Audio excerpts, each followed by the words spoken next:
are listening to Society Bites Radio, social interaction for the mind and soul. Thanks for joining us. I am your host, Naomi Slater, and you have tuned in to Divine Couples, adding intimacy, passion, and healing to your lives. Liliana JAYLA COVENTINA is a Marine Corps vet turned Dakini. She has designed and hosted both online and in-person programs, helping over 140 individuals overcome sexual trauma and develop deeper levels of intimacy both with self and with partner by embodying the wisdoms of the shadow archetypes. She brings these unique tools based in her background in behavioral therapy, ABA, somatic experiencing, conscious kink, neotantra, intimacy, and relationship coaching, shamanic breathwork, and more to her clients in a holistic approach to integrating interpersonal trauma. Hi, Liliana. How are you? Hello, Naomi. I'm doing great. I'm excited to be here and so honored to be here on this show with you. Thank you so much for having me. Oh, my pleasure. So happy to have you. You have a very, very interesting story. And Liliana, you used to be in the Marine Corps. How did you go from being in the Marine Corps to being a priestess of sacred sexuality? Thank you so much for asking that. Whenever I left the Marine Corps, I got out in 2012. For a while, I went into a bit of a hole. The transition period out of the Marines was not very conducive for me in reintegrating into society. And I felt a big split and a missing of tribe. So for a while, it took me, several years to really get back into my power and get back into feeling safe to, be in tribe and be in this community. And through that, I received many activations as well as studying sacred sexuality to work on my own trauma. I have experienced sexual trauma in the military and before. And so for a long time, I was stuck in that trauma cycle. And I decided that I was going to be the person that I needed when I got out of the Marines and be that person that can help guide the transition back into society. Yeah, I'm sure that was a very, very difficult transition because I know that being a Marine, it's pretty extreme, the training. So I can't imagine what it was like to come out of that. But I was wondering if you would be willing to speak a bit more deeply to the sexual trauma that you experienced as a Marine. Absolutely. So my trauma started actually before I joined the Marines with my recruiter. It was one of the first experiences I had with the Marines. And, I had situations where I was coerced and told that I would lose my bonus or lose my ability to join the Marines if I didn't engage in sexuality. And that was my beginning and entry into the Marines. And after that, I had several of my brothers in arms who would, on one hand, telling us that these are supposed to be who have your back, and then through their own trauma would take it out on their sisters' bodies. And the sad statistic in the Marines is that 84% of female Marines experience sexual trauma at some point within their career.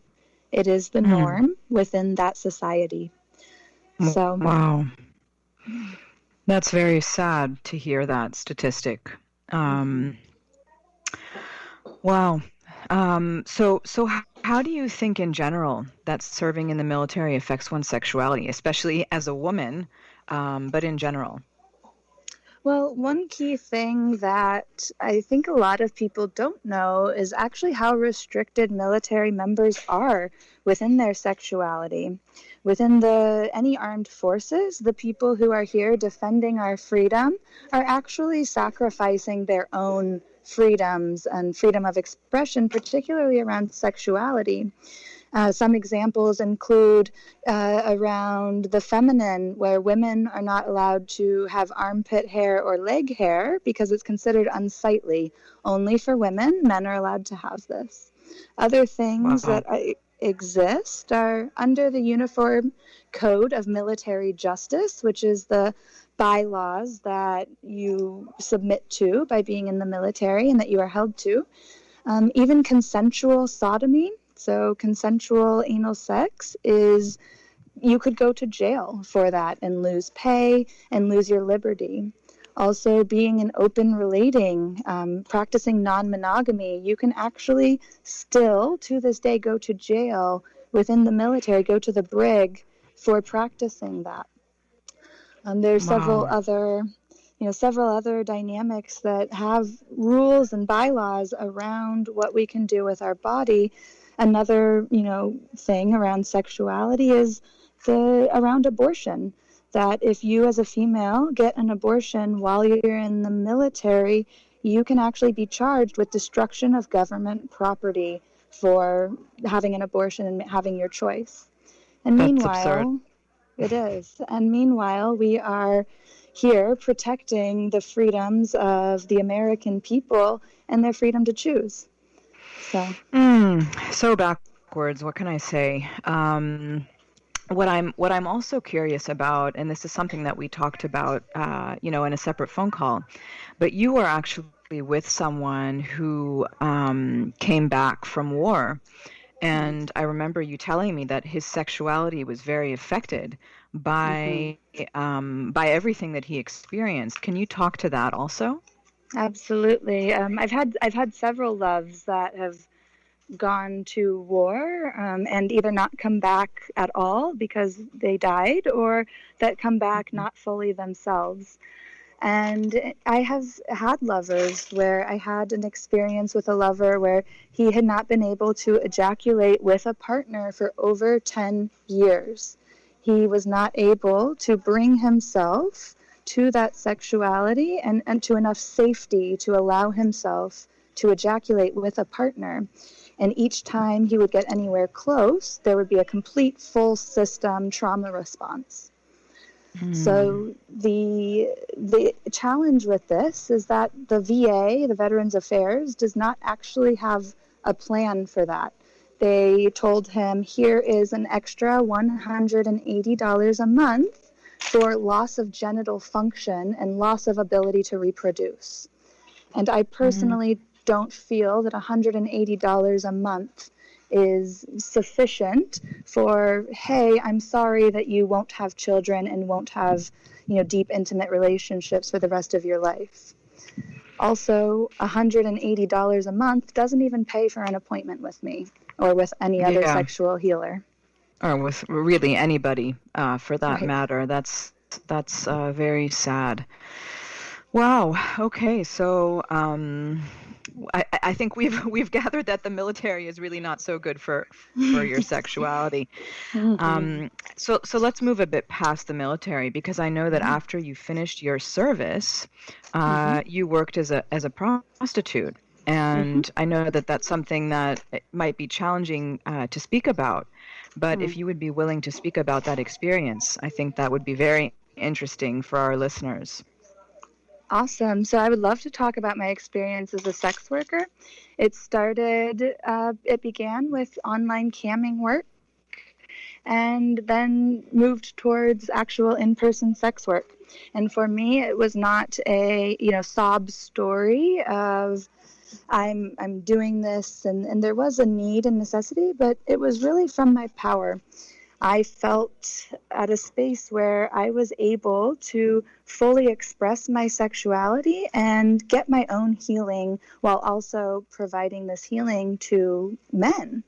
And what I like to bring awareness to in this community is that we talk about prostitution and we look down on, these sometimes in our society and the people that are holding these archetypes. And in reality, the people that I was working with were not, horny men that were just trying to cheat on their wives. I would hold men as they sobbed because their wives had cancer and had no libido, and they wanted to stay with their wives, and they didn't know how because they had needs. And I worked with people with special needs. One particular man who came to me who had a congenital condition where he couldn't even reach his own genitals, and he was given 6 months to live. And he came to me because he didn't want to die without ever being touched sexually. So there is big work that is moving through this community that is deeply, deeply in the shadows. Wow. Yeah, nobody ever really talks about that side of it. It's always kind of viewed as this taboo, dirty, awful thing. But the way that you're portraying it is kind of giving that a slap in the face. I mean, did you enjoy aspects of it? Was some of it enjoyable and some of it not enjoyable? You know, how do you kind of summarize that part of your life? Absolutely. Like, I had so much joy when I was in service to this community that really needed this help. And it felt so deeply aligned with who I was. The piece that I did not enjoy was those who were coming and had expectations. And how I worked that was through embodying the wisdom of the whore, of the prostitute, who says that I don't have to do anything, actually. And so while I was a high-end escort, the majority of what I was doing was not actually penetrative sex. It was holding, it was loving, it was connecting, it was spending nights with people as they just needed to be held. And for me, finding that space of integrity with my body completely shifted the way that sex work felt to me. I created my own boundaries around what I was willing to receive and give, what parts of me I was willing to share. And from doing that, I really had a lot of joy in everything I did. I could see the power, I could see the strength, and I could see how much I was in my calling. Wow, that's unbelievable. Do you feel like there are other sex workers that are like you? Do you feel like you're kind of an anomaly, or that you were an anomaly? I would say that there are many sex workers that are just like me because I have a whole community of sex workers that are just like me. I have, within sacred sexuality, I have many dominatrixes and shamanatrixes and many men who work with women around their sexuality, giving, yoni massages, de-armoring, helping to remove the trauma that's stored in the physical body through what is considered technically prostitution. And our story around prostitution is that this is some bad thing. And the invitation is to expand that thought into, wow, there's a whole community of people that have sexual needs and need this sexual healing. And they need sex workers that can be open and can get the education to really bring this kind of healing. So, but you don't see that there's a difference between, what people typically think of as prostitution and, what you're calling sex workers that bring upon healing. And there is a vast difference. There is a vast difference from how I engage now versus, the idea of what prostitution is. And there's no denying that there is the shadow aspect of prostitution. It is there, and it's very present, and you can see it in child trafficking, and you can see it in people who are, human trafficking, and that is very present. And my personal belief is that it's because of our stories that are creating the dynamic that keep this in the shadows that are really, having this dynamic come up, is that people can't be open to it. And out of that shame is birthed, the other end. Very interesting. So you see the kind of the shame and the guilt surrounding sexuality as having birthed prostitution.